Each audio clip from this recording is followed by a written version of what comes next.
आपकी আদালতে বিনা রমনের বিরুদ্ধে অভিযোগ হলো যে উনি জেসিকা লাল মার্ডার কেসের ইনভেস্টিগেশনে সাহায্যই করেননি। বিনা, আপনি বলছেন যে এখন যখন এই কেস আসবে আপনি পুরো সাহায্য করবেন।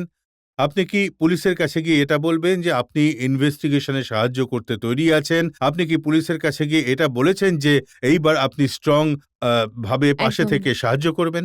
বরং আমি নিজে, মালিনী এবং আমি নিজেরাই দেখেছিলাম পেপারে আর টিভিতে আসছিল ওদের এগেইনস্ট এ এই এলওসি। আমরা জানিও না এলওসি কাকে বলে। এলওসি হলো যেমন বাইরে যেতে পারবো না। যেমন যারা অ্যাকিউজড, যারা উইটনেস তারা নয়। তো আমরা শুনছিলাম যে ২-৩ সপ্তাহের ব্যাপার। আমরা খুবই শকড এবং আপসেট ছিলাম। ৫-৬ দিন পর আমরা কোনো নোটিস পাইনি। তাই মালিনী আর চিফ অফ পুলিশকে কল করি। আমরা গিয়ে দেখা করেছিলাম এবং বলি যে, "আমরা ১ম দিন থেকে এখানে আছি। আমরা সাপোর্ট করছি, কোঅপারেট করছি আপনাদের সাথে কমপ্লিটলি। সেটাই করব শেষ দিন পর্যন্ত। কিন্তু আমরা কিছু বুঝতেই পারছি না কেন মিডিয়া কেন আমাদের বিরুদ্ধে এই সমস্ত লিখছে?" এবং প্লিজ, প্লিজ আমাদের অ্যাসুরেন্স নিন এবং এনিওয়ে আমাদের বাড়ি খোলা, আমাদের জায়গা তেমন ওপেন। যা কিছু ঘটেছিল আমাদের সমস্ত স্টাফ সেখানে আছে ২৪ মিডিয়া ঘন্টার জন্য মিডিয়াতে এটা এবং বলা জাস্ট হয়েছিল যে আপনারা ব্রিটিশ পাসপোর্ট হোল্ডার, আপনার হাজব্যান্ড ফরেন পাসপোর্ট হুম। হোল্ডার, আপনারা যে কোনো দিন হাওয়া হয়ে যেতে পারেন। কি অদ্ভুত কথা! আমরা নিজেদের চয়েসে ওখানে থাকার বদলে ইন্ডিয়ায় এসে রয়েছি। আমাদের মেয়ের ব্যবসা এখানে। আমরা সবাই চেয়েছিলাম একসঙ্গে থাকতে ভারতে। আমি সারেন্ডার করে দিয়েছি গ্রিন কার্ড। জানি সবাই স্বপ্ন দেখে। আমি সেটা ছেড়ে দিয়ে এসেছি শুধু ভারতে থাকবো বলে। আমরা পালাবো কেন? আমি ভারতীয় হিসেবে গর্বিত।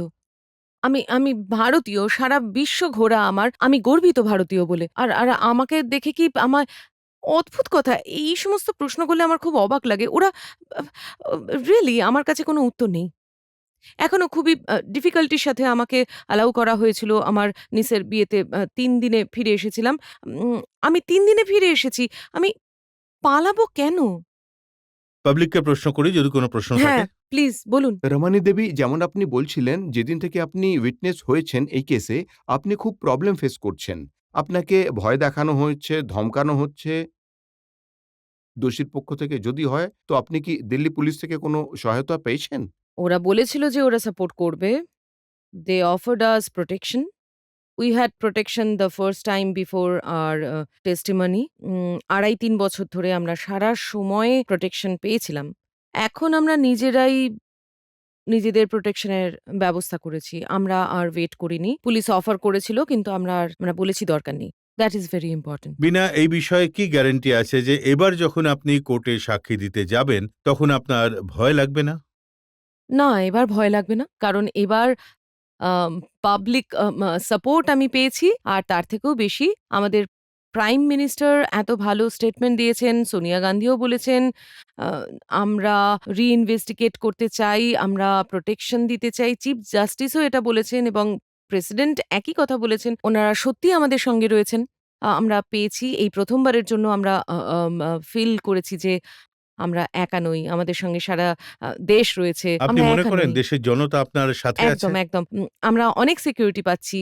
যে নেতারাও আমাদের পাশে রয়েছেন এই বিষয়ে এবং উইটনেস প্রোটেকশন এর বিষয়ে আমি এত কিছু বলেছি। আমার উইটনেস হওয়ার যে পজিশন সেটা খুবই খুবই মানে কঠিন, খুবই ভয়ের।